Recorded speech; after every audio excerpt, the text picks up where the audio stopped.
Hi everyone, welcome back to Misinformation in Science and Society. Here to listen, not to judge.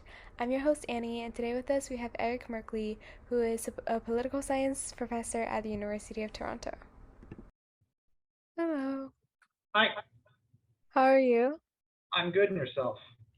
Good. Thank you for being here. You're welcome. Yeah, so let's just get started. Could you please introduce yourself a little bit and what do you do? My name is Eric Merkley. I'm an assistant professor of political science at the University of Toronto. Mm-hmm. So why did you choose this career initially? Well, being a professor is great. And one of the great things about it is that you can choose to study and learn about issues that are important to you and important to society. And Mm-hmm. you have a lot of freedom to choose the topics that interest you. And also you get to talk about these topics with a lot of really interesting and inquisitive minds. And it's not just other academics, but students as well. And so I get it's really wonderful being able to teach these topics too. Yeah, for sure. So why do you think truth is so important and why do you think misinformation is such a big issue right now? Well, truth matters because it's important that we all have a shared sense of the facts. In order to have constructive and meaningful political dialogue between people that disagree with one another, as is healthy in a democracy, people need to know what the facts are first before moving on to, okay, well, what can we do about it? Mm-hmm. And misinformation erodes that foundation of having a shared sense of facts. Because if people don't agree on what the basic facts are, like say that climate change is happening and is man-made, then how do we even get to the next step about what to do Mm-hmm. about it? And so misinformation is important by eroding that sort of foundation. And so finding ways to combat misinformation is important. Now, the degree to which misinformation truly is a big problem is still, I think, very open to debate. Mm-hmm. Because a lot of people are attracted to misinformation because it kind of goes along with what they already kind of believe. So if you're a person that is conspiratorial minded, that you see conspiracies under every rock, or if you're someone that just really doesn't like experts or intellectuals, or if you're someone who just is ideologically motivated in a certain way, you're going to be attracted to certain pieces of misinformation that sit well with what you already believe. Mm-hmm. And so, teasing out, well, is it the misinformation that's causing a lot of these problems, or is it people's kind of underlying beliefs that that are driving these sorts of things? Teasing out those factors is really difficult. So it's hard to know. We can't place all of our ills on misinformation as a general bogeyman, because societies are just much more polarized than they used to be. Uh, We disagree more sharply with one another about things. And so the individual pieces of misinformation might not matter as much as we think. So it's tough. It's tough to say how much misinformation is at fault. That's not to say that we shouldn't tackle misinformation. Things like enterprises like fact checking, correcting police, it's all important. Things that journalists do in that vein is very important. But there are much even more fundamental issues at stake right now. mm-hmm. So how do people um how do people try to tackle or avoid misinformation in like politics, I guess? Because like for example for science, like they have like peer review and stuff like that. Right. Um, is there like a way people tackle that in like politics, political science, and stuff? Yeah. Um, so it really, so you can separate this out into two components. One is, what can we as ordinary citizens do about misinformation? Mm-hmm. And two, what are some strategies that policymakers, activists, and others that are working in this field, what can they do to combat misinformation? So Uh-huh. first, let's start with kind of what can policymakers do? What can um, social scientists or others that are in positions of influence, what can they do? What we know is that fact checking is actually quite, so in fact checking, I mean the practice of journalists or organizations to correct pieces of misinformation. to say Mhm. that this is wrong, this is what's the truth. Mhm. These are actually quite effective in correcting people's beliefs about politics. And this is Uh-huh. true even if people are motivated to resist that information. So if you're correcting a Republican on climate science, um, Republicans are willing to go along with that to some degree. So telling them that there is a scientific consensus, all those things matter. They might not matter downstream. And what I mean downstream is they might not get Republicans more likely to support, say, a carbon tax or something along those lines, but they are effective in correcting misinformation. They are Mhm. only effective, though, in the short term. So once you make the correction, people will go along with the correction as expected. But a month from then, 2 months from then, 3 months from then, people will revert back to their original beliefs Mhm. and about the misinformation. So fact checking works, but it's relatively limited and it has to be repeated constantly in order for it to be effective. Uh-huh. Another thing that we can do is a lot of people go along with misinformation just because they're not thinking about, well, are the sources trustworthy? Does this claim really make sense? If they really process the information, think about it, deliberate over it, then people tend to be more likely to reject misinformation. Mhm. And so there's been a lot of, and these are scalable interventions, just like slight nudges for people to, well, does this really make sense to you? Just to think about the accuracy of the claims that are being made and the sources that are being used. And those Mhm. things are effective too, and they're effective across the board for Republicans, Democrats, liberals, conservatives. So those sorts of things can be scalable. Social media companies can do them. They can be used in communications strategies as well. So those sorts of things matter. And there are a lot of kind of related sorts of interventions called pre-bunking or debunking, that is kind of exposing people to the strategies that fake news or misinformation propagandists use. So just to educate them about what people are doing out there and what their motivations are, and it inoculates them against misinformation. So those are some strategies that people have used to great effect. Some of them are more scalable than others. And by scalable, I mean that they can be done at a much broader level that can affect more vast numbers of citizens. Uh, Mhm. but those are some things that people can do. At the individual level, um, one thing I do like, I think is useful is that people should be aware of the sources that they're using and the motives of the sources that are being used.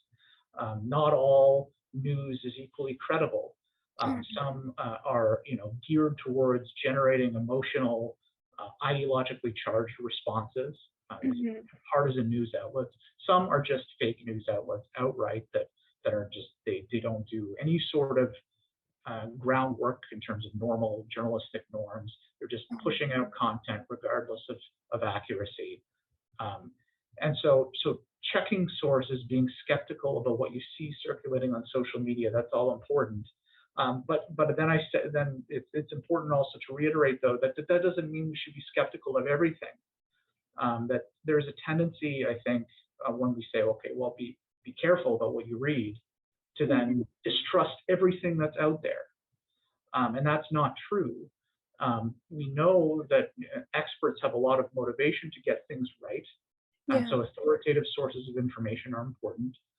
Journalists, for all their faults, adhere to a set of norms Mhm. that try to make their work as accurate as possible. They make mistakes, Yeah. but they still adhere to norms that are important. Mhm. And so it's not just about being skeptical about everything you read. It's about evaluating the source. While is this source generally more credible than others? What are the sorts of safeguards that they use to ensure that Mhm. the claims are accurate and truthful? Um, and that means that we need to not just be skeptical about partisan media, be skeptical about fake news, Mhm. and watch out for it. But we should be more trusting in normal and in mainstream news, in authoritative sources of knowledge, Mhm. because there are a lot more safeguards to prevent inaccuracy. So we need to consider that, and broader media literacy campaigns can be helpful in getting people to think about those things. when they navigate complex online spaces like social media, where they're just bombarded with information all the time. It's important to take a step back and to critically evaluate what we're seeing. And so that's something that everybody can do. And I think on the whole, people are getting better at it, especially younger people. But more work needs to be done. Mm, yeah. So what do you think the worst type of misinformation is? Like about what?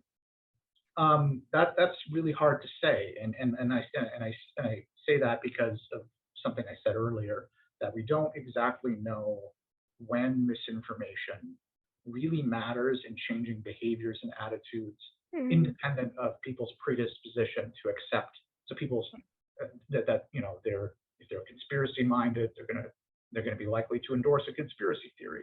Independent of these factors, we don't really know um, whether misinformation causes certain things.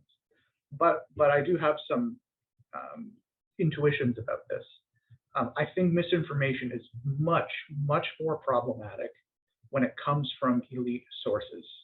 And by elite sources, I mean when Donald Trump spouts something that is clearly wrong, mm-hmm, it is picked up on by people that trust him, other Republicans, and taken as facts. mm-hmm, And and this is true of other political elites, politicians. It's also true uh, of opinion leaders in the Republican coalition or the Democratic coalition. And so that means cable news hosts, for instance, that have a soapbox and can spout whatever they want mm-hmm, without consequence.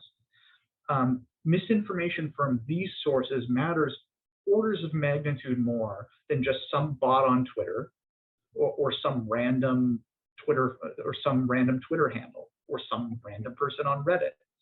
So elite sources of misinformation matter more than anything. And we see that coming to a head in the US with dubious claims about the election being stolen. That is trumpeted principally by Trump and his inner circle. And these sorts of things can reverberate because they're persuasive. For ordinary Republicans, they will trust and follow the lead of their leaders. And so that matters much more than just some random blog that spouts a lot of nonsense about COVID-19 vaccines or mm-hmm, what have you. It's these opinion leaders that matter more than anything. uh-huh, And this is tough because, well, what do you do about that? There's nothing we individually can do. Social media companies could deplatform these individuals and break the link between these people and their followers. But how do you do that to a former president of the United States without drawing a lot of blowback? mm-hmm, How do you do that without people just gravitating towards another alternative social media website? If Facebook and Twitter crack down, you see the development of Parler and other social media networks that the far right is using. And so it's a chicken and the egg problem. How do you crack down on these elite misinformation peddlers? But that is the form of misinformation we must be much more concerned about. And unfortunately, in order to curb it, it depends a lot on democratic norms. And so in a lot of countries, like we're fortunate in Canada, to have elites that are not willing to go down that very dark road. mm-hmm, And norms are a big reason why they don't do it. And so, developments in the United States to the contrary are deeply concerning. mm-hmm. Yeah. I know you touched on this a little bit before, but what do you think about the invention of technology and its impact on Yeah. misinformation? Yeah, honestly, it's hard to know.